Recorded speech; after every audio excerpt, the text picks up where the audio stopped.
Nagagandahan talaga ako sa kanya. Jack Roberto sinusundan si Kim Chiu pati sa dressing room. Mukhang may plano nga itong ligawan si Kim Chiu. Kapansin-pansin nga ang pagiging malapit ni na Jack Roberto kay Kim Chiu. Ang dami ngang nag-uusap tungkol dito lalong-lalo na sa nangyaring pagsunod di umano ni Jack Roberto kay Kim Chiu sa mismong dressing room nito na talagang pinag-uusapan ngayon, lalong-lalo na sa social media. Marami naman din ang nakapansin na talagang friendly lang talaga si Jack. Makikita din kung gaano ito ka-close kina Jackie at sa lahat ng mga host ng It's Showtime, talagang masasabing masaya nga din itong kasama. At marami nga ang nagsasabing hindi naman malabong mangyaring maging close din sina Kim Chiu at Jack Roberto lalo na't madalas silang magkasama sa mga events at shows.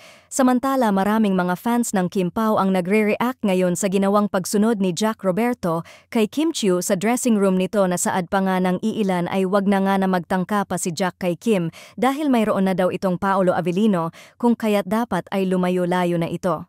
May mga nagsasabi ding mga nakakakilala kay Kim na siya ay talagang sobrang friendly at madaling pakisamahan, kaya hindi nakapagtataka kung close sila ni Jack.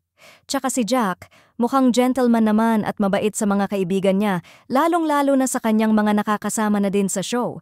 Meron namang mga netizens ang nagsasabing kung sakaling may something man, magiging interesting nga din daw yon dahil may nakikitang chemistry nga din sa dalawa. Samantala klaro namang sinabi ni Kim Chiu na magkaibigan lang sila ni Jack Roberto kaya mukhang wala talagang mali siya sa closeness nila. Pero syempre, hindi maiwasan ng iba na maging curious, lalo na't madalas silang magkasama sa events at mukhang comfortable din sila sa isa't isa.